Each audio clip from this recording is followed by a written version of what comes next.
सतसाई भगत जी, जय बंदी छोड़ की लोड को नहीं और की। भगत जी, हमारा फास्ट फूड का काम है, कुलछा बर्गर चाउमीन बनाने का काम है। हम खाते तो नहीं, बस बनाते हैं। बना सकते हैं कि नहीं, इससे मर्यादा तो नहीं टूटेगी। कृपया शंका का समाधान करें। सत्साई भाई और बहनों, आप सबको पता है कि हम जीव आत्माओं के ऊपर तीनों गुणों का सबसे ज्यादा जो है वो प्रभाव होता है, रजोगुण का, शतोगुण का और तमोगुण का। और काफी हद तक इन गुणों को जो बढ़ावा मिलता है वो खान पान से मिलता है, क्योंकि खान पान का हमारे शरीर पर सीधा जो है वो असर होता है। कहते हैं जैसा खाओगे अन्न वैसा होगा मन, और जैसा पियोगे पानी वैसी होगी वाणी। तो लगभग साल भर हो चुकी है, जितने भी दृढ़ सत्सेवक भाई बहन हैं, कमजोर भी हैं बहुत सारे, लगे हुए बेचारे कोशिश कर रहे हैं, संघर्ष कर रहे हैं, लेकिन जितने भी दृढ़ सत्सेवक हैं जो समझ चुके हैं, आर पार की लड़ाई के मूड में हैं कि अब की बार दाव नहीं चुकेंगे चाहे कुछ भी हो, उन्होंने किसी भी प्रकार का बाहर का बना हुआ खाना खाना छोड़ दिया। चाहे कचौरी हो, समोसा हो, टिक्की हो, बर्गर हो, पानी पतासे हो, दही पतासे हो, चाउमीन वगैरह हो, कुछ भी अपने घर पर बने हुए सामान के अतिरिक्त हम बाहर का बना हुआ सामान कुछ नहीं खाते। चाहे हमें कोई फ्री में 7 स्टार होटल से मलाई कोफ्ता क्यों ना लाके दे, पनीर टिक्का क्यों ना लाके दे, भाई अपना वापस ले जा, पानी पूनी पीना तो पी जा, हम तो छुएंगे भी नहीं उसको। क्योंकि बाहर जो सामान बनता है, पहली बात तो उसमें शुद्धता नहीं होती है, मिलावट होती है। टेस्ट बनाने के लिए, रजोगुण पैदा करने के लिए, तमोगुण पैदा करने के लिए, सतोगुण पैदा करने के लिए काल की व्यवस्था है। पता नहीं कितने प्रकार के केमिकल, मसाले, सिरका विरकार हैं, और न जाने कितने प्रकार के रंग रोगन उसमें डाल डूल के उनका काम है टेस्ट बना के देना। अब हमने वो बाहर का खाना खाना बिल्कुल छोड़ दिया है। हम तो पानी भी मजबूरी में पीते हैं, मजबूरी में जहां तक होता है बिस्लरी की बोतल लेकर पीते हैं। पानी की कोई भी बोतल होती है, पानी की बोतल दुकान से खरीद कर पीते हैं। हम किसी के मटके का पानी नहीं पीते, और ना पीना चाहिए। मटके का पानी भी नहीं पीना है। पता नहीं कितने आदमी हाथ लगाते हैं, कितने आदमी उसमें जूठन लगाते हैं। प्याऊ पर हमने मटकों में पानी नहीं पीना है। हमें भगवान दिक्कत आने नहीं देगा। ये दिक्कत तो उनको आएगी जो भक्ति नहीं करते, उनके आगे तो दिक्कत ही दिक्कत है। और वो तो कुछ भी कर सकते हैं, कहीं भी खा सकते हैं, कहीं भी पी सकते हैं, उनके कोई नियम मर्यादा नहीं है। लेकिन जब हमारे साथ भगवान हो जाएगा और जब हम संघर्ष करेंगे तो हमारी व्यवस्था परमात्मा करेगा। हमें परमात्मा किसी चीज के भरोसे रहने नहीं देगा। तो हम भगत भाई बहनों ने तो बाहर का बना हुआ कोई भी आइटम खाना बंद कर दिया। कच्चा सामान लेके आना किराने की दुकान से हमारी मजबूरी है। हम बाहर खाना नहीं खाते, बाहर की चपातियां नहीं खाते, बाहर की सब्जी नहीं खाते, लेकिन मार्केट से गेहूं लेकर आना हमारी मजबूरी है, चावल लेकर आना हमारी मजबूरी है, बाहर से साग सब्जी लेकर आना हमारी मजबूरी है, फल फ्रूट लेकर आना हमारी मजबूरी है। बाहर यदि कोई फल फ्रूट को काट कूट के मसाले वसाले, चाट मसाला मिला के तवे पे थोड़ा सा घी वा डाल के और उसको गर्म करके टेस्ट बना के दे रहा है, हम नहीं खाते, बिल्कुल नहीं खाते। बाहर का कुछ खाना ही नहीं है अगर तीनों गुणों के प्रभाव को खत्म करना है तो। अन्यथा आप काम, क्रोध, लोभ, लालच, किसी भी प्रकार के विषय विकार से छुटकारा प्राप्त कर ही नहीं सकते। क्योंकि ये जितने भी जो ये चटपटे आहार है, बाहर का जो खाना है, ये हमारी विषय वासनाओं को चार्ज करता है। ये बाहर का खाना एक चार्जर है, ये हमारी विषय वासनाओं को चार्जर करता है। आप बच नहीं सकते। और भगवान क्या कहते हैं, कामी क्रोधी लालची इनसे भक्ति न होए, भक्ति करे कोई सूरमा, जाति वर्ण कुल खोई। तो हमने बाहर का खाना बिल्कुल नहीं खाना है। चाहे आपका कोई रिश्तेदार ने लगा रखी है रेडी, समोसे कचौरी बनाता है, बहुत बड़ा होटल है उसका, मिष्ठान भंडार की दुकान है, कि साहब मेरे यहाँ तो शुद्ध देसी घी से मिठाई बनती है और हमारा स्टाफ तो बीड़ी भी नहीं पीता, आप ले जाओ साहब 1 kilo jalebi, 1 kilo barfi, 1 kilo रसगुल्ले। नहीं, भले ही तू देसी घी का इस्तेमाल करता है, भले तेरे विचार बहुत अच्छे हैं, तेरा स्टाफ भी बीड़ी नहीं पीता, गुटखा नहीं खाता, सावधानी का बहुत ध्यान रखते हैं, हाथों में वो ग्लव्स पहनते हैं, लेकिन वो नाम से दूर है, वो भगवान की शरण से दूर है, उनके ऊपर 3 लोक का भार है, उनके पाप कर्म ज्यों के त्यों जमा हैं। हमारे ऊपर असर पड़ेगा, ज्यादा नहीं तो थोड़ा पड़ेगा। और भगवान कहते हैं जहर चाहे ज्यादा खा लो चाहे थोड़ा खा लो, जहर अपना काम करेगा। हम कच्चा सामान लाएंगे, अच्छी क्वालिटी का लाएंगे, देख कर लेके आएंगे और अपने घर पर लाकर धो मांझ कर उनको साफ सुथरा करके फिर हम उसको पकाएंगे। पकाने के बाद सबसे पहले अपने गुरु भगवान को भोग लगाएंगे। वो सारा मैल, वो गंध, वो विषय वासना परमात्मा उस खाने की समाप्त कर देता है। भगवान उस भोजन को अमृत बना देता है। उसके बाद हम उसको ग्रहण करेंगे, क्योंकि गीता जी का विधान है, अध्याय 3 श्लोक 13 या 10 का 3 है, दास को ध्यान नहीं है, जिसमें ब्रह्म अर्जुन को कह रहा है कि जो व्यक्ति भगवान को भोग लगाए बिना, परमात्मा को भोग लगाए बिना अन्न खाते हैं या पकाते हैं, वो तो समझो पाप खा रहे हैं, पाप। तो ये दुनिया तो अपरिचित है। तो हम तो अपने घर पर लाकर साफ सुथरा बनाकर भगवान को भोग लगाकर फिर खाएंगे। हमने तो उन व्यक्तियों के घरों पर भोजन भी करना छोड़ दिया, पानी भी पीना छोड़ दिया, वो चाहे रिश्तेदार हों, चाहे यार दोस्त हों, चाहे हमारे खुद के ही भगत भाई बहन क्यों ना हो, जिनके घरों पर सतगुरु रामपाल जी भगवान को भोग की आरती के साथ में भोग नहीं लगता है। हमने तो उन भगतों के घरों का पानी पीना छोड़ दिया, क्योंकि भगवान का ही आदेश है। गीता जी में भगवान ने लिखवाया, सतगुरु रामपाल जी ने, कि जो पूर्ण परमात्मा को भोग नहीं लगाते। अब पूर्ण परमात्मा कौन है, ये सतगुरु रामपाल जी ने बता दिया, शास्त्रों से साबित कर दिया कि वो पूर्ण परमात्मा है कबीर साहब, कबीर देव। और वो कबीर देव कौन है, क्योंकि आज तो है नहीं कबीर। हम जिसको हम कबीर मानते हैं, दाढ़ी मूंछ वाले को, आज तो है नहीं वो, तो भोग किसको लगाए। तो वो कबीर आज सतगुरु रामपाल जी के रूप में धरती पर आ चुका है। इसलिए हम परमात्मा को भोग लगाते हैं। और जो हमारे गुरु को भोग नहीं लगाता, ये सबका गुरु है, ये पूरे जगत का गुरु है, ये जगत गुरु है। गोरखनाथ से परमात्मा ने कहा था, गोरखनाथ में सबका गुरु आ। गोरखनाथ बोला, यही बात मुझे लागे कड़वा, कि भैया सच्ची बात तो कड़वी लगेगी।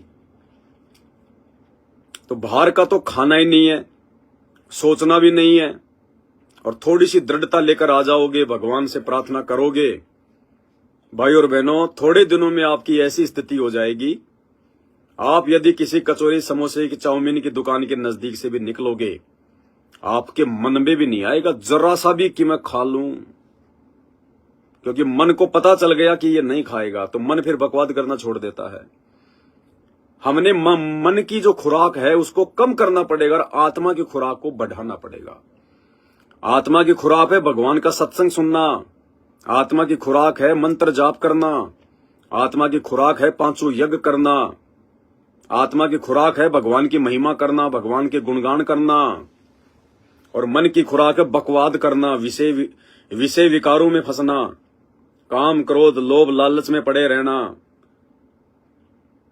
बाहर का ये चटपटा आहार खाना, निंदा चुगली में पड़े रहना, गंदी भद्दी फिल्में देखना, अश्लील गाने सुनना, दुनिया भर की बकवादे देखना, नंगी फोटोएं देखना, नंगी फिल्में देखना, माता बहनों पे कुनजर डालना, गंदी दृष्टि डालना, उनको बुरी नजरों से देखना, मन में उनके प्रति गलत विचार लेकर आना, लड़ाई झगड़े की भावना अपने मन में रखना, झूठ छल कपट का सहारा लेना, ये सब मन की खुराक है।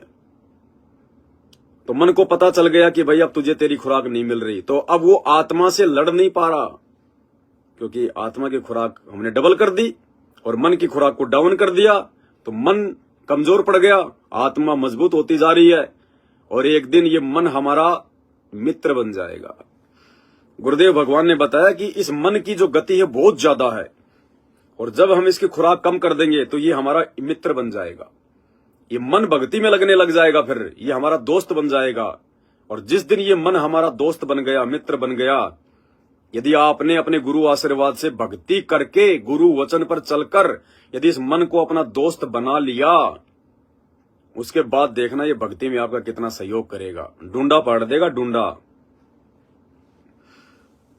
तो भाई जिसने शंका व्यक्त की है, जो भाई रेडी लगाता है या दुकान है उनके छोले कुलचे चाउमीन बर्गर टिक्की की, भाई हमने खाना नहीं है, बाकी हम भगत हैं। और हम यदि इस प्रकार की कोई दुकान है हमारी, पानी पतासे के, दही पतासे की, दही बड़ी की, समोसे की, कचौरी की, चाउमीन की, टिक्की बर्गर की, तो वर्तमान में तो दास को ज्ञान आधार से यही लगता है कि उसमें कोई दोष नहीं है, क्योंकि हम भगत हैं, हम कोई मिलावट नहीं कर सकते। फालतू के दुनिया भर के जो केमिकल हैं, जो अनावश्यक हैं, आवश्यक है वो तो आपको डालने पड़ेंगे, वरना कोई खाएगा नहीं। अनावश्यक फालतू के दुनिया भर के जो ज्यादा नुकसान पहुंचाते हैं हमारे जो है इसको बॉडी को, वो हम नहीं डालेंगे, क्योंकि जैसा हम खाएंगे वैसा ही हम दूसरों को हम खिलाएंगे। और जो हम बनाएंगे, सबसे पहले एक टिक्की एक बर्गर जो भी हम बनाएंगे अपने भगवान के लिए एक डोने में एक प्लेट में अलग से निकाल के रख देंगे, मंगलाचरण कर देंगे। अगर भोग की आरती दुकान पर नहीं कर पाते, लंबी है, मंगलाचरण कर देंगे। मार्केट से हम ऐसा भी कोई अशुद्ध सामान नहीं लेके आएंगे, घटिया सामान नहीं लेके आएंगे, सस्ता सामान नहीं लेके आएंगे। फिर आप भगत हैं, आपके साथ भगवान है। आप जब भी कोई सामान आप जी बनाओगे, बनाते समय या तो भगवान का वहां पे सत्संग चल रहा होगा, या फिर आप परमात्मा का मंगलाचरण कर रहे होंगे, आप परमात्मा के मंत्र जाप कर रहे होंगे, आरती वगैरह जी है जो है वो कर रहे होंगे। तो भक्ति का उस खाने में समावेश हो रहा है। वो जो खाना है वो मंत्रित हो रहा है, मंत्रित। और भगत के द्वारा बनाए गए ऐसे भोजन को जब कोई खाता है तो उसके भी शुभ संस्कार बनते हैं। वो खाना सामान्य संसार की तरह दुनिया के मन की वृत्ति को बिगाड़ने वाला नहीं है, विषय विकारों को बढ़ाने वाला नहीं है, तीनों गुणों के प्रभाव को जगाने वाला नहीं है। उस खाने में परमात्मा का आशीर्वाद हो गया है। आपने भगवान को भोग लगा दिया है, आप जी मंत्र जाप कर रहे हैं, शुद्ध सामान लेके आते हैं, बनाने वाले के विचारों में शुद्धता है, पवित्रता है, शालीनता है, छल कपट नहीं है, राग द्वेष नहीं है। ऐसे भगत के द्वारा बनाए गए समोसे कचौरी टिक्की छोला बर्गर चाउमीन को यदि कोई अनुपदेशी खाएगा तो उसके शुभ संस्कार बनेंगे। आज नहीं तो कल वो भी परमात्मा के सत्संग सुनने लगेगा ऑटोमेटिक। तो इसमें कोई दिक्कत नहीं है भगत जी, ये काम धंधा करने में भगत को दिक्कत नहीं है। अब जगत वालों के पास ना भक्ति है ना भगवान का आशीर्वाद है, वो तो खैनी भी खा रहा है, बीड़ी भी पी रहा है। कोई दूसरा आ गया, ले यार ये दारू की बोतल लाया हूं, एक पैक तू मार ले, एक पैक मुझे दे दे, बनाता बनाता पैक भी मार रहा है या दूसरों को पिला रहा है। तो वहां तो टोटल काल है, काल। ऐसी जगहों पर यदि खाना खाएंगे तो मन कर्म वचन सब कुछ मैला हो जाएगा, दूषित हो जाएगा। इसलिए हमने खाना नहीं है बाहर। हाँ, यदि हमारे किसी भगत भाई की, जैसे आपने दुकान लगा रखी है, रेडी लगा रखी है, आप भगत हैं, तो यदि कभी कभार कोई भगत भाई बहन खाना चाहे तो अपने खुद के भगत भाई की दुकान पर जाकर वो खा सकता है, उसमें कोई दिक्कत नहीं है। क्योंकि हम चाहें तो पानी पतासी चाउमीन वगैरह, आपकी ये कचौरी वगैरह, हम चाहें तो कभी कभार, हमेशा नहीं है। तो ये मन की खुराक है, क्योंकि इन चीजों में थोड़ा जो है वो चटपटा होता है। कभी कभार जैसे बच्चों की कोई इच्छा हो जाए तो कभी कभार माता बहनें अपने घर पर बना सकती हैं। चाहे पानी पतासी बनाओ, चाहे टिक्की बनाओ, चाहे समोसा बनाओ, चाहे कचौरी बनाओ, चाहे चाउमीन बना के दो। अब सुनने में आता है कि चाउमीन वगैरह में या मैगी वगैरह में कोई मतलब जो है मिलावट आती है। मैगी में तो काफी सुना है कि उसमें सूअर का वो चर्बी वगैरह, तो इन चीजों को ध्यान में भी रखना है। जिन चीजों में जो कच्चा सामान हम लेके आएंगे मार्केट से और उसमें यदि मिलावट आ रही है तो वो चीज ना हमने अपने घर पर लानी है, ना बना के खानी है, और ना किसी भगत भाई ने अपनी दुकान पर बना के लोगों को खिलानी है। जिनमें अंडे का प्रयोग होता हो, जानवरों की जो है चर्बी का प्रयोग होता हो, या मांस का कोई प्रयोग होता हो, उन चीजों को ना हमने खाना है, ना हमने बना के किसी को खिलाना है। बाकी आइटम महीने 20 दिन में कभी कभार आप जी अपने घर पर बनाकर खा सकते हो, कोई भी मिठाई बनाकर खा सकते हो, क्योंकि वो हम बना रहे हैं, अपने घर पर बना रहे हैं, हम भगत हैं, फिर भगवान को भोग लगाएंगे, फिर हम उस भोजन को ग्रहण करेंगे, तो उसमें नुकसान नहीं होगा, हमें फायदा फायदा होगा उसमें। कोई दूसरा खाएगा तो वो प्रसाद ही बन गया। तो भाई अगर आप मार्केट में लोगों को इस प्रकार का भोजन आप जी जो है खिला रहे हो, तो आप तो दुनिया को जो है प्रसाद खिला रहे हो। लेकिन ध्यान रखना, ज्यादा चटपटा नहीं, ज्यादा तीखा नहीं, जो जैसे परमात्मा प्रेरणा करें, क्योंकि ज्यादा तीखा ज्यादा चटपटा ये काल का आहार है, काल की खुराक है, मन की वासना है। तो आप शुद्ध सामान लेके आओ मार्केट से, अच्छी क्वालिटी का लेके आओ, क्योंकि हम भगत हैं, हम सांसारिक लोगों की तरह लोगों से ज्यादा जो है मतलब कमीशन हम नहीं लेंगे, क्योंकि लोगों की तो ना जाने कितनी जो है मतलब इच्छाएं हैं, डिमांड हैं। वो सांसारिक जीवन जी रहे हैं, उनको गाड़ी भी लानी है, उनको फ्रिज भी लाना है, उनको बेटा बेटी की शादी भी करनी है, उनको बेटा बेटियों को बड़ी बड़ी स्कूलों में पढ़ाना है, इंजीनियर बनाना है। इसलिए वो दो रुपए की चीज के वो 10 रुपए चार्ज करते हैं। लेकिन एक सत्संग में परमात्मा ने बताया कि अगर आप भगत हैं या कोई भी मतलब जगत वाला आदमी है, विधान तो भगवान का सब पे लागू है। गुरुदेव ने बताया कमीशन भी जायज होना चाहिए। यदि आप नाजायज कमीशन लेते हैं, जायज कमीशन क्या होता है, आपकी जो आवश्यकताएं हैं वो पूरी हो जाए, बस इतना ही आपने अपना काम करना है, इतना ही आपने लोगों से लेना है, चार्ज करना है। यदि आप फालतू का धन संचय करने के मकसद से, प्लाट पर प्लाट खरीदने के मकसद से, मकान पर मकान बनाने के मकसद से, बच्चों के फालतू में शौक पूरे करने के मकसद से, यदि आप भगत होकर भी नाजायज जो है चार्ज करते हैं, 20 रुपए के समोसे के यदि आप 40 रुपए लेते हैं, 50 रुपए लेते हैं, तो वो नाजायज है। 20 रुपए की चीज के 30 रुपए आप ले सकते हैं, 10 रुपए जायज है, आपकी मेहनत है। लेकिन उसका डबल चार्ज करना ये नाजायज है। वो पैसा रुकेगा नहीं घर में, चाहे भगत हो चाहे जगत हो, परमात्मा भी नाराज होगा। फिर हम मेरे जगत में क्या अंतर हुआ? उनको लगना चाहिए दुनिया वालों को कि यार ये जो बाबा रामपाल का भगत है ना यार, इसका सामान भी बहुत अच्छा है, टेस्ट भी बहुत अच्छा है, और हमने तो इसके कितने समोसे कचौड़ी चाउमीन खा लो, पेट में दिक्कत ही नहीं होती यार, और इसके पैसे भी डाउन है यार, पैसा भी ये दूसरों से 5 रुपए कम ले रहा है। तो देखो हमारे भगवान का नाम हुआ, लोगों के दिलो दिमाग में आपकी एक अच्छी जो है मतलब छवि होगी, और जितना आपके यहां खाएगा उतने उसके संस्कार बनेंगे, भगवान से जुड़ेगा, वो भी आपका गुरु भाई बन जाएगा। तो भाई इस प्रकार से हमने अपने आचार विचार व्यवहार से भी हमने दूसरे जगत वाले भाई बहनों को जो है वो प्रभावित करना है कि आज के समय में ऐसे इंसान भी हैं धरती पर। दुनिया तो पैसों के लिए ना जाने लोगों को जहर खिला रही है, और ये देखो कितना अच्छा भोजन खिला रहे हैं, साफ सुथरा खिला रहे हैं, सफाई से खिला रहे हैं, और चार्ज भी लोगों से डाउन कर रहे हैं। तो उनकी आत्मा जो है संतुष्ट होगी। और आप और हम भगत भाई बहनों को चाहिए कितना? हमें इतना चाहिए, साईं इतना दीजिए जिसमें कुटुंब समाओ, हम भी भूखा ना रहें और अतिथि ना भूखा जाए। तो भाई और बहनों, अब हर प्रकार से हमने सोच समझ के विचार करके भक्ति मार्ग पर आगे बढ़ना है। तो आप जी अपनी रेडी लगाओ भगत जी, मालिक को भोग लगाओ, बढ़िया खाना बनाओ, दुनिया को खिलाओ, कोई दिक्कत नहीं है। ज्यादा तीखा वाखा ज्यादा वो मत करो है, और जायज जो पैसा है वो लो, और अपनी रोज की जो कमाई होती है परमात्मा का 10वां अंश निकालो, मालिक के दरबार में रखो, परमात्मा साथ रहेगा हमारे, कभी दिक्कत आने नहीं देगा भगवान। तो आज दास को लगता है ये 2 ही शंकाएं लेना उचित है। दास ने सोचा था कि 15-20 शंकाएं थी भाई बहनों की, दास 15-20 को पूरा कर देगा, लेकिन दास की नहीं चलती है। दास तो केवल बैठ जाता है सोच कर कि ये बोलना है, लेकिन बैठने के बाद तो परमात्मा ने देखना कि क्या बुलवाना है। इसलिए 2 ही शंकाएं हो पाई हैं। बाकी परमात्मा दया करेंगे, धीरे धीरे लाइव सत्संगति के माध्यम से आपके सामने रूबरू होते रहेंगे। और धीरे धीरे ऐसे ही, क्योंकि भाई और बहनों, हमने इस काल के जाल को सतगुरुदेव भगवान के आशीर्वाद से बिल्कुल काट के रख देना है।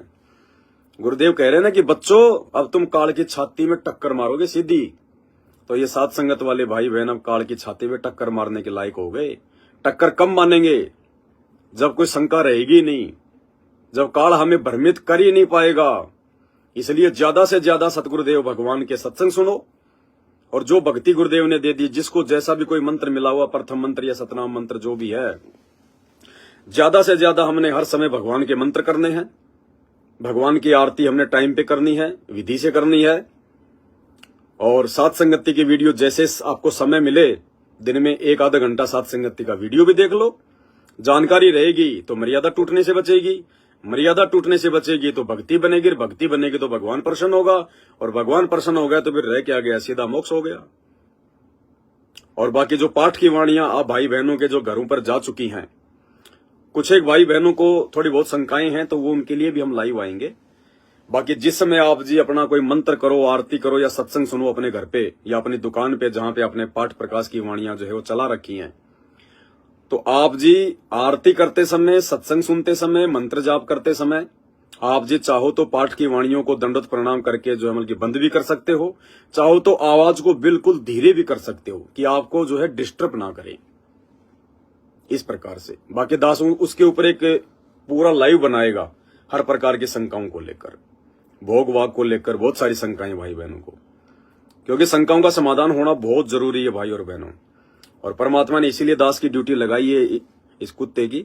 तो दास हर संभव जो है प्रयास करेगा कि मालिक के आशीर्वाद से ये सोशल मीडिया बैन होने से पहले पहले, इंटरनेट वगैरह बंद होने से पहले पहले, और ये युग परिवर्तन का समय है, इसमें किसी भी प्रकार की भयानक या विनाशक कोई आपत्ति आने से जो है वो पहले पहले, ताकि आप और हमारा जो संपर्क है वो कटने से पहले पहले हम हर प्रकार की काल के जाल से, सूक्ष्म चाल से हम लोग जो है वो परिचित हो जाएं। और जब हमारा संपर्क आपस में नहीं रहेगा, वो हमारी परीक्षा का समय होगा, जो विनाशकारी समय आगे आ रहा है, युग परिवर्तन का समय जो आ रहा है, प्राकृतिक आपदाओं का समय आ रहा है। उस समय आज वर्तमान में जो जानकारी हम ले रहे हैं, ये आगे हमारे काम आएंगी, हमें दृढ़ता देंगी, टूटने नहीं देंगी, झुकने नहीं देंगी, डरने नहीं देंगी। तो आज के लाइव वीडियो में केवल इतना ही। गुरुदेव भगवान के आशीर्वाद से फिर लाइव आएंगे। लाइव आने से पहले दास आपको सूचित कर दिया करेगा 10-15 मिनट पहले। आप जी देख लिया करो, फेसबुक पर दास का जो पेज है, पवन दास इज लाइव, आप फेसबुक पर जाकर ऊपर लिखें पवन दास इज लाइव, दास का फेसबुक पेज आ जाएगा। दिन में 2-4 बार तो आप जी उसको देख ही लिया करो कि कोई नया वीडियो आया है, नहीं आया है, लाइव आई है, नहीं आई, ताकि जानकारी रहेगी। तो आज के लाइव में केवल इतना ही। बंदी छोड़ सतगुरु रामपाल जी भगवान की जय हो।